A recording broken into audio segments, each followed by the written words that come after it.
तुकारे काय सांगतात, हेची दान दे गा देवा तुझा विसर न व्हावा. देवा मला तुझा कधीच विसर होऊन देऊ नको. जसा मुलीला आईचा होत नाही, मुलाला बापाचा होत नाही, शिष्याला गुरुचा होत नाही, वासराला गाईचा होत नाही, तसा मला देवा तुझा विसर होऊन देऊ नको बाबा.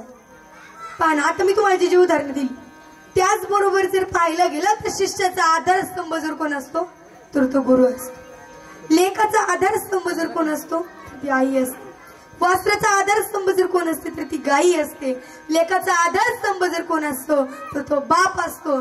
त्याच प्रकारे तुमच्या आमच्या शेतकऱ्यांचा आधारस्तंभ जर पाहिलं गेलं तर तो बळीराजा.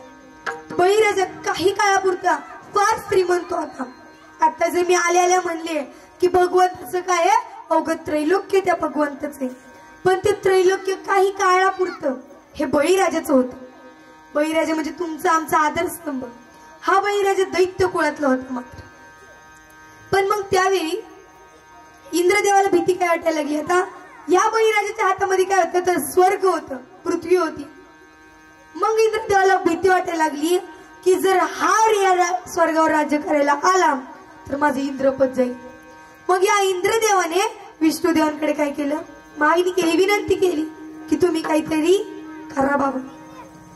मग आपले विष्णुदेव वामनाचा अवतार घेऊन त्या बळीराजाच्या घरी गेले. घरी गेले व बळीराजाला म्हणाले, हे बळीराजा, आज मी तुझ्या दारात आलोय ते या कारणाकरिता की मी तुला माझ्या दारातली म्हणजे मला तुझ्या दारातली 3 पावलं काय दे, जागा दे. तर बळीराजाच्या मनात येतं एखादी काहीतरी बाकर तुकडा मागितला असता. हे वामन अवतारात कोण आले म्हणते मला 3 पावले जागा. 3 पावले जागा काय करणार आहे असं काय माहिती.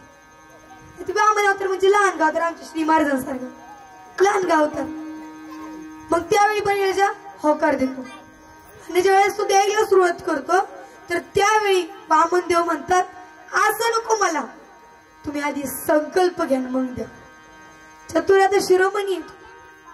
आता तो हातात कमंडल घेतो, यज्ञ करत असतो तो त्यावेळी, आणि हातात ज्यावेळेस कमंडल घेतो.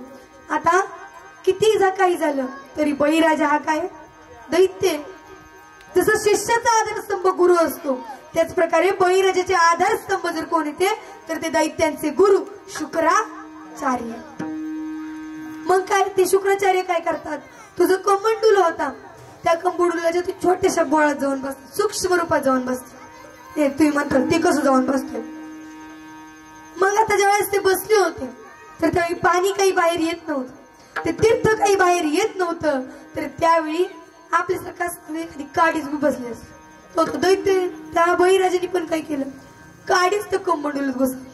आता ती काडी काय झाली तर ती काडी शुक्राचार्याच्या डोळ्यातच गेली. शुक्राचार्य बाजूला झाले. मग या बळीराजाने संकल्प घेतला की माझ्या अंगणातली 3 पावले जागा मी कोणाला देणार, तेव्हा आम्हाला. मग त्यावेळी चतुरा तो शिरोमणी उन लावण्याची खाणी. त्याच प्रकारे आपल्या वामनाने इतका मोठा अवतार घेतला, इतका मोठा अवतार घेतला, त्याचे शरीर जे होतं ते इतकं मोठं झालं की त्यांचे 3 पावलं म्हणजे त्यांनी पहिलं पाऊल टाकलं ते स्वर्गावर, दुसरं पाऊल टाकलं तर ते तुम्ही आता ज्याच्यावर उभं आहे ते म्हणजे पृथ्वीवर.